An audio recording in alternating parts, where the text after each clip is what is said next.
वितान जो पाठ्य पुस्तक है आपकी, उसका पहला ये जो पाठ है वो है सिल्वर वेडिंग।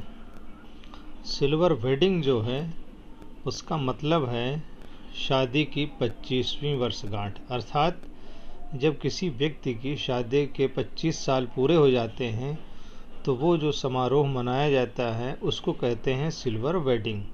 और ये जो कहानी है वो लिखी गई है मनोहर श्याम जोशी द्वारा। मनोहर श्याम जोशी खुद अल्मोड़ा ज़िले के रहने वाले थे, उत्तराखंड के रहने वाले थे, इसलिए उन्होंने वहीं के एक व्यक्ति हैं जिनकी कहानी को इन्होंने अपने इस पाठ में लिखा है और उनका नाम है यशोधर बाबू। ठीक है, आइए इसको प्रारंभ करते हैं इस तरह से और इस पाठ को धीरे धीरे पढ़ते हुए चलेंगे और समझते भी चलेंगे कि जब सेक्शन ऑफिसर वाईडी यशोधर पंत ने आखिरी फाइल का लाल फीता बांधकर निगाह मेज से उठाई तब दफ्तर की पुरानी दीवार घड़ी 5:25 बजा रही थी। उनकी अपनी कलाई घड़ी में 5:30 बज रहे थे। पंत जी अपनी घड़ी रोज़ाना सुबह शाम रेडियो समाचारों से मिलाते हैं, इसलिए उन्होंने दफ्तर की घड़ी को ही सुस्त ठहराया।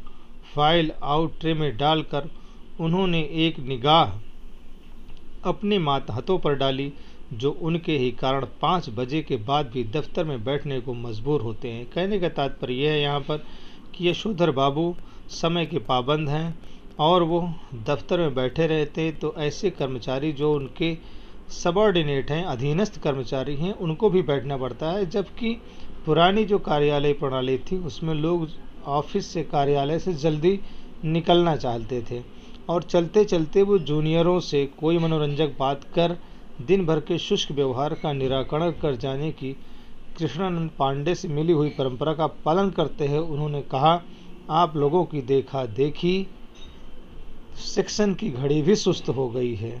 तो इस तरह से वो हंसी मजाक कर देते थे कि दिन भर जिन्होंने जो कठोर व्यवहार लोगों से किया, एक तरह से शुष्क व्यवहार किया, कठोर क्या शुष्क व्यवहार किया, ताकि सभी लोग समय पर आएँ और समय पर जाएं और अपना कार्य पूरी ईमानदारी से करें।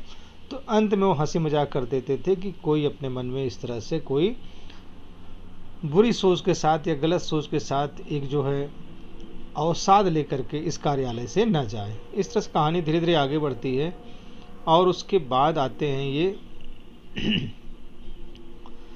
सीधे असिस्टेंट ग्रेड में आए नए छोकरे चड्ढा ने, जिसकी चौड़ी मोहरी वाली पतलून और ऊंची एड़ी वाले जूते पंत जी को समहाउ इम्प्रॉपर मालूम होते हैं, थोड़ी बदतमीजी सी की।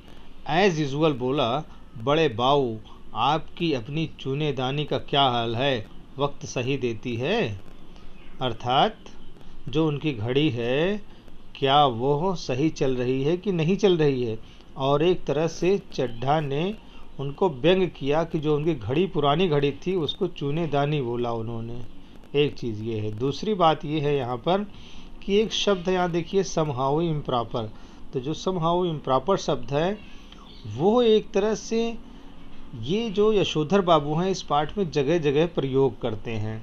जो उन्हें उचित नहीं लगता है उस जगह पर ये समहाउ इम्प्रॉपर शब्द का प्रयोग करते हैं। यहाँ पर उन्हें क्या उचित नहीं लगा है कि जो चड्ढा है उसकी चौड़ी मोहरी वाली पतलून यानी आधुनिक जो पहनावा है और ऊंची एड़ी वाले जूते पंत जी को यानी यशोधर पंत जी को समहाउ इम्प्रॉपर मालूम होते हैं।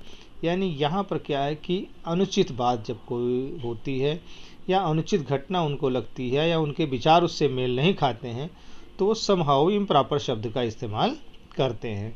ठीक है, इस तरह से पंत जी ने चड्ढा की धृष्टता को अनदेखा किया और कहा, मिनट टू मिनट करेक्ट चलती है। उसको उन्होंने जवाब दिया। फिर चड्ढा ने कुछ और धृष्ट होकर पंत जी की कलाई थाम ली। इस तरह की धृष्टता का प्रकट विरोध करना यशोधर बाबू ने छोड़ दिया है। मन ही मन वो उस जमाने की याद ज़रूर करते हैं जब दफ्तर में वो किशन दा को भाई नहीं साहब कहते और समझते थे। घड़ी की ओर देखकर वो बोला, बाबा आदम के ज़माने की है बड़े बाबू ये तो, अब तो डिजिटल ले लो, एक जापानी सस्ती मिल जाती है। यह घड़ी मुझे शादी में मिली थी, हम पुरानी चाल के, हमारी घड़ी पुरानी चाल की। अरे यही बहुत है कि अब तक राइट टाइम चल रही है, क्यों कैसी रही? इस तरह से उन्होंने चड्ढा को जवाब दिया। ठीक है, इस तरह का नहले पर दहला जवाब देते हुए एक हाथ आगे बढ़ा देने की परंपरा थी। रेमजे स्कूल अल्मोड़ा में, जहां से कभी यशोधर बाबू ने मैट्रिक की परीक्षा पास की थी। इस तरह के आगे बढ़े हुए हाथ पर सुनने वाला बतौर दाद अपना हाथ मारा करता था और वक्ता श्रोता दोनों ठठाकर हाथ मिलाया करते थे। ऐसी ही परंपरा किशनदा के क्वार्टर में भी थी। यहाँ पर आप देखिए किशनदा का बार बार जिक्र आएगा, तो आप ये समझ लीजिए किशनदा का पूरा नाम कृष्णानंद पांडे था। और जब ये यशोधर बाबू हाई स्कूल पास करके उत्तराखंड से अल्मोड़ा से दिल्ली आए थे, तो उनको इन्होंने अपने क्वार्टर में रखा और उनके साथ यशोधर बाबू रहे और बाद में इन्होंने नौकरी दिलवाई किशनदा ने। तो जो उनके संस्कार थे, जो उनकी जीवन शैली थी, जो उनकी सोच थी, उसका पूरा प्रभाव यशोधर बाबू पर पड़ा है और ठीक उसी तरह से वो जीवन जीना चाहते हैं। तो जहाँ रोजी रोटी की तलाश में आए यशोधर पंत नामक एक मैट्रिक पास बालक को शरण मिली, अर्थात यही यशोधर पंत जी को शरण कहाँ मिली? किशनदा के यहाँ मिली। किशनदा कुंवारे थे और पहाड़ से आए हुए कितने ही लड़के ठीक ठिकाना होने से पहले उनके यहाँ रह जाते थे। मेस जैसी थी, मिलकर लाओ, पकाओ, खाओ। यशोधर बाबू जिस समय दिल्ली आए थे, उनकी उम्र सरकारी नौकरी के लिए कम थी। कोशिश करने पर भी वायु सर्विस में वो नहीं लगाए जा सके थे।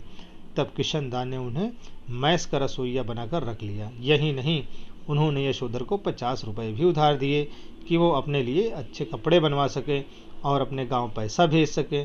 बाद में इन्हीं किशनदा ने अपने ही नीचे नौकरी दिलवाई और दफ्तरी जीवन में मार्गदर्शन किया।